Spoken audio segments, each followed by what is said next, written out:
Mày nhắm tam láng chứ tay thằng không mòn đấy. Mền đó nghe. Phát chưa đi xu phục mày bông bồn ngày nay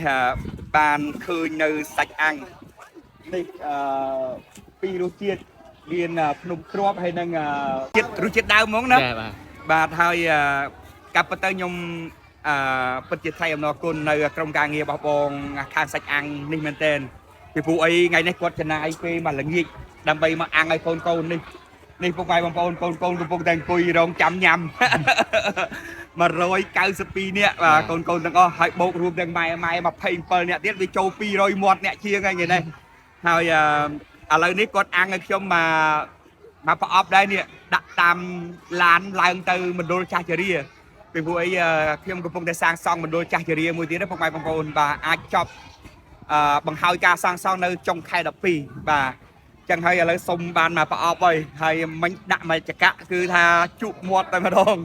ចឹងហើយអរគុណមែនតើបងទឹកចិត្តប្រពៃលើសពីប្រពៃហើយបងប្អូនទាំងអស់គ្នាធ្លាប់តែឃើញគេចេញរកស៊ីគេបុកប្រម៉ូសិនផ្សេងចម្លែកអីតែភ្នំទ្របសាច់គោអាំងចកៈនេះវិញគឺថ្ងៃដំបូងរបស់គាត់ក៏យកសាច់គោអាំងចកៈរាប់រយចកៈមកអាំងចែកជូនដល់បងប្អូនដែលរស់នៅក្រៅមលុបបណ្ដុលមេឈើនេះញ៉ាំមួយអ្នកមួយឆ្អែតតែម្ដងបងប្អូនទាំងអស់គ្នាភ្នំទ្របសាច់គោអាំងចកៈគាត់និយាយថាមុខរបរនេះបង្កើតឡើងគឺដើម្បីផ្ដល់ឱកាសការងារដល់បងប្អូនដែលទើបតែមករៀននៅភ្នំពេញដែលកំពុងស្វែងរកការងារធ្វើផងនិងដើម្បីជំរុញវិស័យចំណីអាហារនៅក្នុងស្រុកឲ្យកាន់តែសម្បូរបែបផងបងប្អូនទាំងអស់គ្នាជៀសវាងនាំចូលពីប្រទេសជិតខាងណាហើយថ្ងៃនេះផងដែរគឺជាថ្ងៃសែនលោកខែទៀតអញ្ចឹងហើយទើបគាត់សម្រេចចិត្តថាមកបដូរមេឈើផ្ទាល់ដើម្បីអាំងសាច់ឲ្យបងប្អូនបានញ៉ាំជុំគ្នាក៏ដូចជាបានឃើញស្នាមញញឹមរបស់បងប្អូនទាំងអស់គ្នាផងដែរហើយការងារសង្គមមួយនេះហើយដែលថ្នាក់ដឹកនាំរបស់យើងលោកតែងតែចង់ឃើញបាទខ្មែរជួយខ្មែរស្រឡាញ់គ្នាអ្វីត្បិតតែបងប្អូនបាត់បង់គ្រួសារទី1ដ៏កក់ក្ដៅមែនប៉ុន្តែទីនេះគឺជាគ្រួសារទី2របស់បងប្អូនទាំងអស់គ្នាហើយពួកគាត់រស់នៅទីនេះគឺមានក្តីសុខណាស់បងប្អូនទាំងអស់គ្នា